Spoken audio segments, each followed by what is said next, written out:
long road of rehab, Kevin Durant finally suited up with the Brooklyn Nets to open training camp yesterday. KD, how you feeling? Are you physically going 100%? Oh yeah, every drill that I've done, I've been going as hard as I could. I don't mean 100%. I mean, what it was. I mean, I've been in the league for 14 years. Even if I didn't have an Achilles, I probably wouldn't be 100%. It's the wear and tear over time, I guess. But I feel solid in the game. And coach want to pull me out early, unexpectedly. Of course, I'll try to push back. But I know they have my best interest. But like I said, we was gonna take it a day at a time. Max, you think that Kevin Durant should be able to take the Nets to the finals? Should he be expected to do so? No, you can't expect him to do it. I think that would be expecting a guy to make one of the most miraculous comebacks from an Achilles of all time. And I don't just think you should expect that. And it's not that I'm anti-Durant. I love KD. I love watching him play. And I love his attitude. I love the fact that we've seen him go from what seemed to me from afar to be an insecure kid. And most kids are insecure, right? To a confident adult, who's not so thin-skinned and maybe doesn't have the same kind of rabbit ears he used to, and is more, seems to me, to be more kind of satisfied with who he is and what he's done and where he's going. So all that's good. I root for him. But Stephen A., if I just expect him to get to the finals coming off an Achilles, even with Kyrie, because Kyrie has also been a chemistry destroyer, as great a player as he is, Dinwiddie and LeVert and these guys, that's kind of like downing them if they get to the conference finals. And I think that's as much as you can expect. In other words, I'm not going to call this season a failure. First year back from a catastrophic injury, first year head coach, guys who've never really played together, if they get to the conference finals. Like the Bucks have been playing together for a long time, and they added Drew Holiday, which is exactly what they needed. You have teams in the conference like Miami, like Philadelphia, who have more continuity and aren't coming off catastrophic injury to their best player. Just like with the Lakers, had they not won the whole thing, had they just gotten to the Western Conference Finals, I wouldn't have said this is a failure, because I would have picked them probably to win this year. To me, next year is the Nets year. If they do it this year, that's ahead of schedule. I'm not expecting them to win the chip this year, but I expect them, if Kevin Durant is at least 80%, because I think he's that lethal, he's that phenomenal. I think better than 80%, they should be able to go to the finals. But it's not just because of Kevin Durant. Kevin Durant is sensational. We know what he brings to the table, and I don't think that he needs to be extremely athletic and 100% himself. To do the 6'11" with a 7'6" wingspan and can pull up from 30. I think he'll be fine. He's going to easily average 25 a game if that's what he wants to do. Kyrie Irving had a shoulder injury, didn't have a leg injury. I expect him to be nothing short but spectacular. He's a showstopper. We know what he brings to the table. But here's the interesting element, and this is why I think that people don't need to sleep on the Nets in terms of getting to the finals. I think they need to make the move for James Harden to win it all, but I don't think they need to make that move to get to the finals, because I don't view the Eastern Conference the way that I view the West. When I look at the Eastern Conference, I'm thinking about a 26-year-old Spencer Dinwiddie that averaged 20 a game.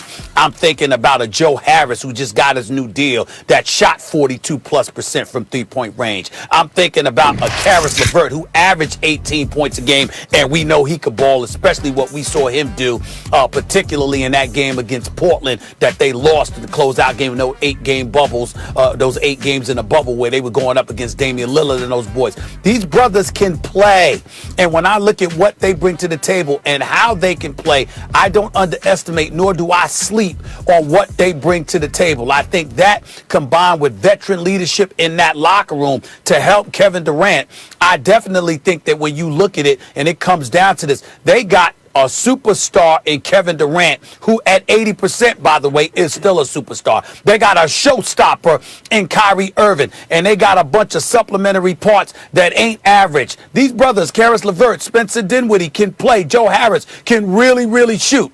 Jared Allen's only 21 years of age, averaged 11 and 9. I'm looking at them and I'm saying, yo, man, I can't sleep on these brothers. The fact of the matter is, when I look at the Eastern Conference, the question is, who do you have that can really neutralize or nullify what Kevin Durant can bring to the table? It still ain't the Greek Freak come playoff time, because he don't have that kind of perimeter game to be that formidable. He'll get numbers, but when you really, really need guys to do some things. I don't think he's that guy. And as much as I love Drew Holiday and as an elite of a defender as he is, and as great of a two-way player as he is, I think the Nets have enough weapons where that wouldn't be enough. If Kevin Durant is plus 80%, I believe the Brooklyn Nets should be in the finals.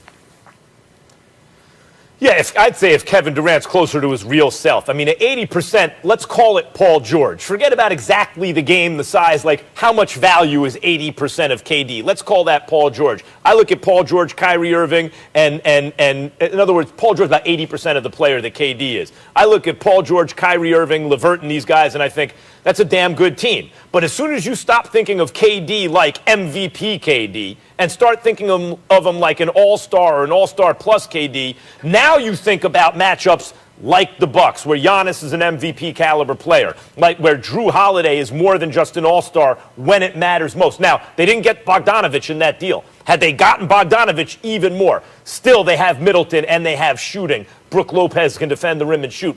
When I look at Philadelphia, Simmons and Embiid, in terms of upper-end talent and size, you can start to compare those guys to Kyrie and KD. Kyrie and KD more talented, but not much more talented. Those are two potential MVP caliber talents, and Daryl Morey has brought in real shooting. Not D and 3 guys instead of 3 and D like Josh Richardson, but Seth Curry and real 3 and D guy like Danny Green, not to mention Dwight Howard, who's very efficient in the paint and really good defensively, right? So I start to look at these other teams who have more continuity among their best players, not to mention Miami, Stephen A., where you say, no, they don't have the upper-end talent to match the Nets, but they have continuity, they have coaching, they have the organization, they have Jimmy Buckets, right?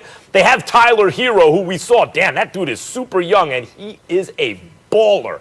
They have Bam, who just signed up. They have Tyler Duncan Robinson, who can shoot the lights out. They have a really good team. I see competition like that in the East. This ain't your Big Brother's Big Brother's East, right? This is the new East. They have better, higher-end teams. And KD coming off that injury, I'm just not going to assume that he gets to the finals. I'll assume they get to the conference finals. They'll be one of the two teams left standing in the East, but I'm not going to assume more than that. Well, listen, I guess you're right about that, because we shouldn't assume it. To me, it's an expectation only because I recognize how significant all of this is for KD. You know, you left Golden State. You went to Brooklyn. You know what? You wanted your own team. You want to guide your own team to the title. So it's not only the legacy you left behind with Steph and Clay and those boys in Golden State. It's also the fact that LeBron James just won his 4th chip.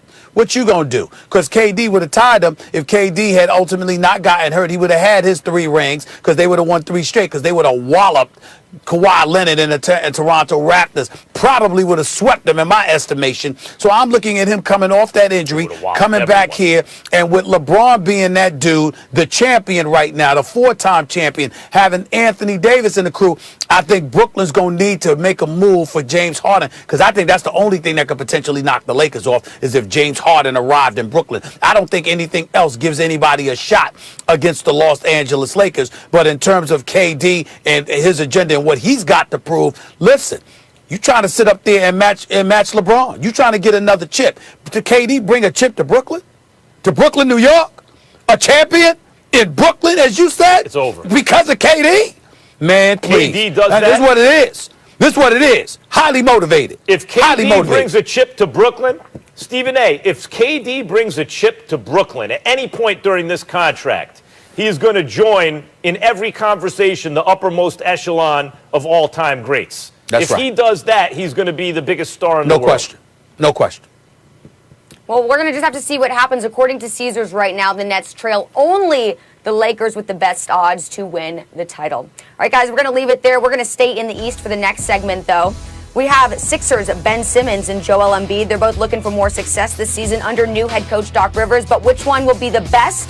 We debate that one next.